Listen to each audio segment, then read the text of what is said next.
What's going on, guys? Billy here, and I'm gonna say it right here, right now, within the first 10 seconds of this video. The DJI Air 3S is my new favorite drone that's come out to date for a few key reasons. That means that this drone is gonna replace my Mavic 3 Pro as my everyday drone for work and fun because it's flat out better than it. Now, in the coming days, I'll be uploading a comparison between the Air 3S and the Air 3, which is the drone it's replacing, as well as DJI's flagship foldable drone, the Mavic 3 Pro. If you're interested in seeing those drones go head to head, be sure to keep your eyes on the channel for those videos. With this video right here though, I really want to focus on this drone right here, the Air 3S, which yes, is very similar to the Air 3, but much like the Air 2S, which was a mid-cycle refresh or upgrade over the Air 2, it gets upgrades in all the right places to really push the boundaries of what this small folding airframe can do that fits in the middle of DJI's folding drone lineup. Okay, so jumping right into things here, one area in which this drone receives its biggest upgrade over its predecessor is in the camera. And if you've ever watched one of my previous drone reviews, you know I usually talk about the camera towards the back end of a video, but this go around I have to bring it up at the front because in my mind it's the best camera DJI has ever put in one of their folding drones. Now, to be clear, this camera is really nothing new from a spec perspective. Between the 1X and 3X camera, we've seen most of this hardware sprinkled throughout other DJI drones in the past. Like, the main camera improves to a 1-inch sensor and the 3X camera stays exactly the same. The eye-popping spec from the new camera is probably the improved megapixel count of 50 megapixels, which officially makes this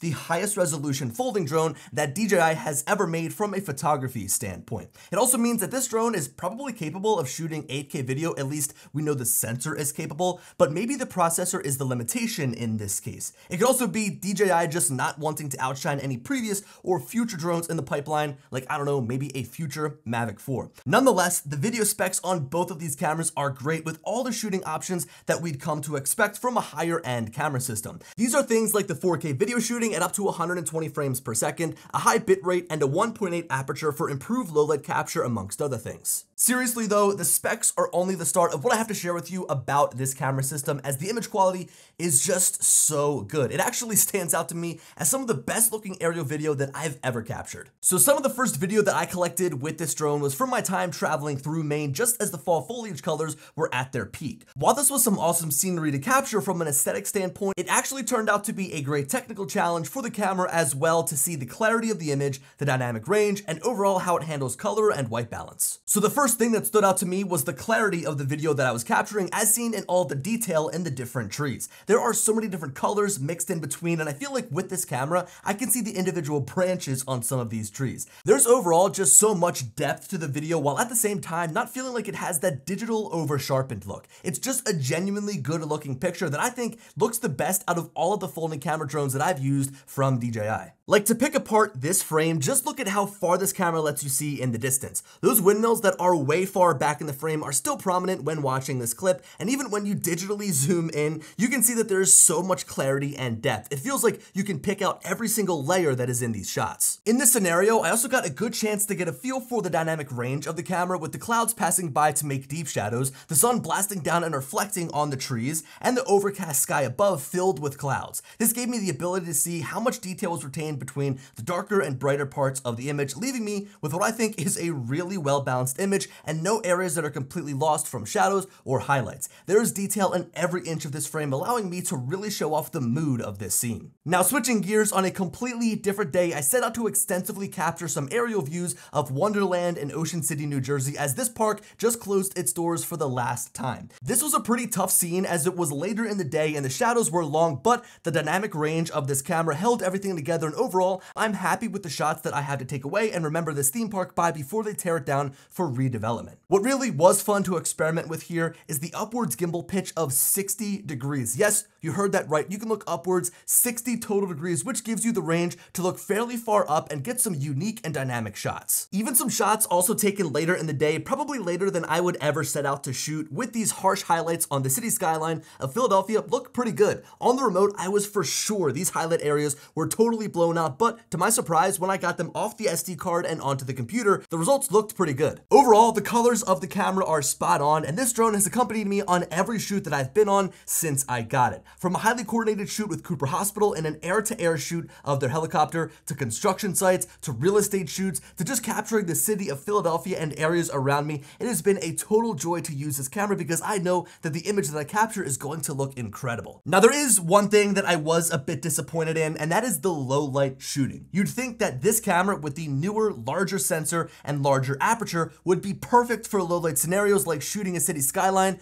but my results have been underwhelming to say the least, and I think it has to do with DJI's back-end image processing. You see, with the Air 3S, there's no HDR shooting mode, there's no nighttime photography or video shooting mode. Instead, it's all compressed into one image processing pipeline regardless of your scenario. So you could be capturing video of a nice, bright, sunny day, you could be capturing video in the later hours of the day like golden hour, or you could be capturing video at nighttime of a city skyline, and regardless, you're using the same shooting process, the same image processing pipeline, like I mentioned, that I think does wonders during the day. Like I showed you all those clips from up in Maine of the fall foliage. Those clips looked phenomenal, but using that same shooting mode at nighttime, I think that I get less than desirable results. Now, the good thing is, no matter how high I pushed the ISO, there was luckily no noise. So the noise reduction that DJI has built in is definitely doing a good job. Even with some of these clips shot at 12,800 ISO, so the maximum value, they are noise free. But you can tell that a digital sharpening is added to bring back the clarity of the image, and it just doesn't look natural. I'd much prefer the look of a noisy image right out of the camera that I can process and clean up myself, but this drone is in the driver's seat doing most of that work for you. I've also noticed that this lens can produce a weird flare around bright spots of an image. So for example, the Comcast building front and center has this glare coming off the top, and this other building on the left is flaring as well. Even in some video clips, there's a really bright light in the distance that produces an annoying flare that I noticed almost immediately, and I can confidently say has never shown up when shooting with any other drone from DJI. With that said though, can we just stop and appreciate this image taken from the Air 3S? This is at 100 ISO with a 2-second shutter, and that 1.8 aperture is definitely helping keep this image clean. This is of course edited, but man, just looking at this photo, in which I've literally taken hundreds of times from this angle with different drones, there's something about this one that just feels different. It's not wildly better than any of the other shots I've gotten, but just has a certain look that I like and I want to keep shooting with. This is a 12 megapixel image pulled from a hyperlapse and still has so much detail. Also, for those wondering, just to wrap up our talk on video, like the Air 3, you can squeeze out a 2.7K vertical video by using the full height of the sensor from top to bottom. This will natively give you a sharper image than shooting in 4K and making it fit into a vertical frame, but it does pigeonhole you into just having a vertical video left on your SD card. I always prefer shooting horizontal and cropping after the fact, even if I lose a little bit of resolution, so I can share these clips in both aspect ratios if need be. I definitely do like to use this when I'm capturing reels for my clients though, as it gives me the ability to frame my shot perfectly and know that I have a nice clean vertical output. Now don't worry, I couldn't go this whole time only talking about video. The photos are also spectacular and are full of detail thanks to the 50 megapixel shooting option. The colors are great too, just like when we're shooting video, but of course you're going to want to do some editing. All these images on the screen have been edited really just to make them look as natural as possible. I prefer an image that feels true to life as opposed to going with a stylistic edit, but that's just my choice. Speaking of editing, these raw files are such a pleasure to edit and are full of so much room to move the exposure and colors around. For example, this is a 12 megapixel image that is taken facing directly towards the sun, so everything that I'm looking at is in shadow. Now, when I sat down to edit this set of images from Maine, this was one of the first I worked on, and as I was moving the sliders to get my end result, I realized that I never touched my shadow slider. This impressed me because I was facing into the sun, as I mentioned, yet the image still felt really balanced from an exposure standpoint. When I drug that shadow slider up though, it just completely transformed the image, and while I didn't go too crazy in my final edit, this just goes to show that the dynamic range from this camera is off the charts good. You can shoot in some really complex lighting conditions with the confidence that you can bring those highlights or shadows back with ease. Overall, I am super impressed with the photos that I can capture from the Air 3S. I think I'm in the same boat as I was on the video side of things, where I think that this is one of the best cameras that DJI has put into a folding drone from a photo standpoint as well as a video standpoint. I think that across the board, it's very well rounded. Okay, so what? That was like 5 minutes of me gushing about this camera. I promise you, I could have gone longer, but I cut it short for this video because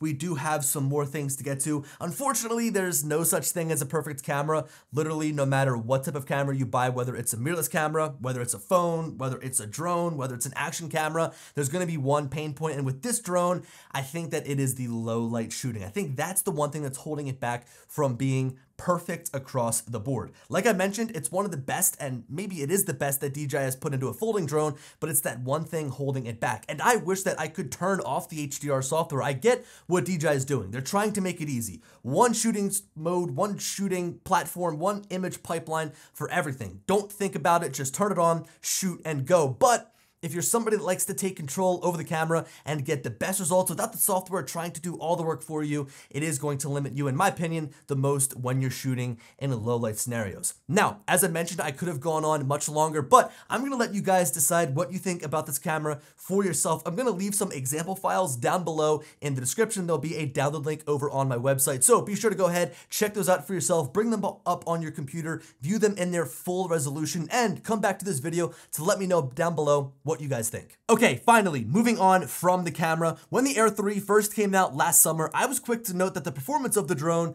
just felt different. It's really hard to explain without handing you the controller and letting you feel it for yourself, but the Air 3S just has so much power. Like when you flip it into sport mode and give it full throttle, it gets up and after it almost immediately. Like for example, on a recent shoot for Cooper Hospital, I was using a mixture of the Inspire 3 and Air 3S to get multiple vantage points between my crew, since we only had a limited number of times that the chopper was going to take off and land. This meant that we spent as little time on the ground as possible. When the drone came in for a landing, the battery was immediately swapped, and as soon as it went back in the air, it was put into sport mode and was sent straight back into position. During that time, when I had the drone right in front of me, flipped into sport mode, and I blasted off, everybody around me was like, damn, that drone is fast. And they didn't say that about the Inspire 3, they said it about the Air 3S, because this is now the fastest folding drone that DJI has ever made. This is achieved when you fly in the sport mode, so you get improvements all around to the horizontal and vertical speed. This means that you can fly up to 60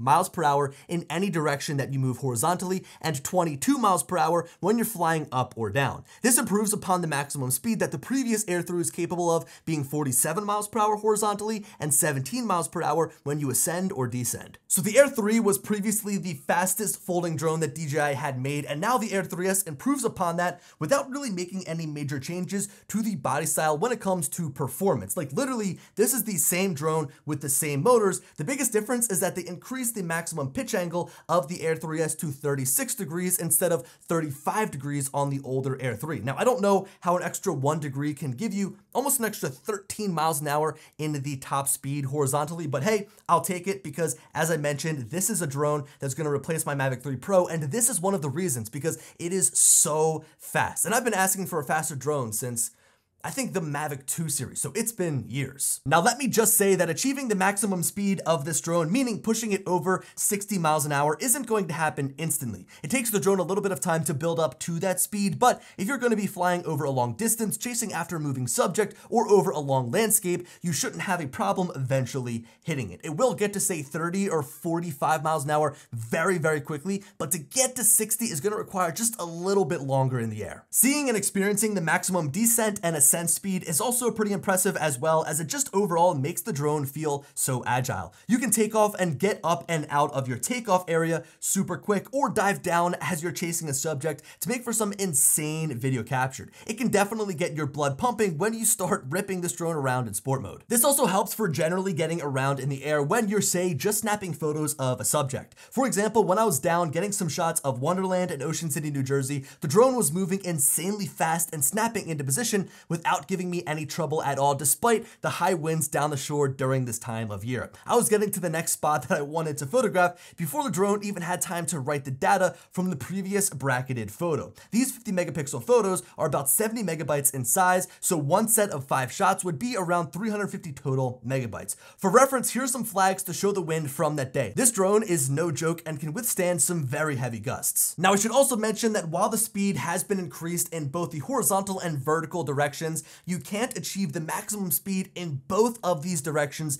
at the same time. So for example, if I'm cruising forwards at 60 miles an hour, I've reached the maximum speed, it's a perfect day with no wind, I'm not gonna be able to dive down at 22 miles an hour simultaneously. The drone is gonna back off a little bit from that maximum horizontal speed to give me some vertical speed as well, and I think that that's probably just for the best. I don't see a drone hurling through the sky at 60 miles an hour horizontally and downwards at 22 miles an hour being the safest thing, but it doesn't take away from the fact that this is one of the most powerful and agile drones that DJI has ever made. Now switching gears a little bit, but staying on performance, the flight time on this drone is stellar as usual with all of DJI's drones. The Air 3S actually has an advertised flight time of 45 minutes, which is just 1 minute shorter than the older Air 3, but I think it's to be expected because of the new sensors, the new LiDAR sensor, as well as the larger camera, which means more weight. Although I did make an interesting discovery that the batteries of the Air 3S are actually larger in capacity than the older Air 3, if I'd be able to get it out here. So I've got it written down. The capacity of the newer batteries is 4,276 milliamp hours,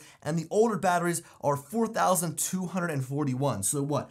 That's a difference of like 35 milliamp hours. Is it going to make a difference? No, but I think the biggest takeaway here is that the batteries are backwards compatible or forwards compatible. So regardless of which way you want to go, the batteries will fit. Whether you buy Air 3S batteries, they'll still work with the Air 3 and vice versa. So to wrap up our talk on performance, here is all of the specs that are important to note from a performance standpoint about the Air 3S. I've said it before with the Air 3 that this drone is the most powerful folding drone that DJI has made, and with this mid-cycle refresh, it feels like they've really squeezed out everything they could with its size. This now brings us to the next visible change made on the Air 3S, and that is the obstacle avoidance system. The biggest difference is pretty obvious. It's the forward-facing LiDAR sensor that improves obstacle avoidance overall, but especially in tough scenarios where there's a plain surface that the regular sensors just wouldn't be able to tell if there was an obstacle there or not. The obstacle avoidance sensors themselves also got an upgrade. Even though they look very similar to the older Air 3, I mean, literally identical, they can now see in lower light scenarios. So DJI says that they're rated for 5 lux, around 5 lux, coming from 15 lux on the older Air 3. Now again, as I mentioned, they don't visibly look any different than previous DJI drones, but since I've started using them, I've noticed a significant improvement in what I can see through these sensors and how they operate regardless of the time of day.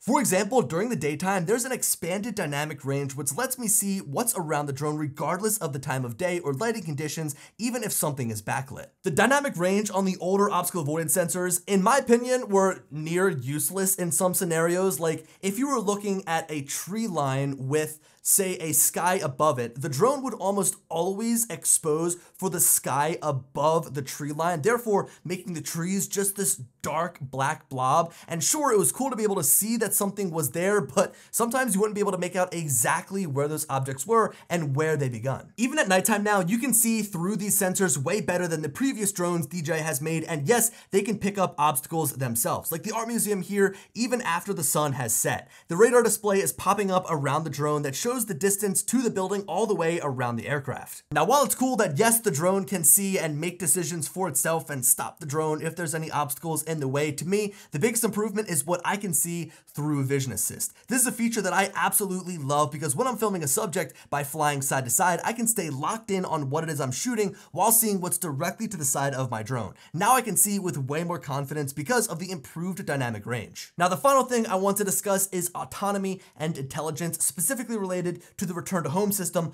on the Air 3S, which DJI says is enhanced and upgraded, although I have not been able to try it. Now, obviously, my review video is dropping on the day that the Air 3S comes out, and I'm on beta firmware, which means that I don't have some of the features built into my drone, and I also haven't been able to replicate some of the features that DJI says is going to be here in this drone. So directly from them, from the brief that they sent me, we are getting a next-gen smart return to home system with the Air 3S, and this means that we can return to home without satellite positioning. It means we can return to home in low light, and it's also going to give us a dynamic return to home. What does that mean? Is it a moving home point? I have no idea because it's not in the firmware yet. So again, I want to mention it because I think that this is a step in the right direction to just give us an overall more smart and intelligent drone. Again, thanks to the new hardware, thanks to the new obstacle avoidance sensors, we get to return to home in low light, and also being able to RTH when there is a low satellite connection to the drone is a nice backup to have if you're in an area where you can't get a good connection to a lot of satellites. So again, having that redundancy built in is definitely good.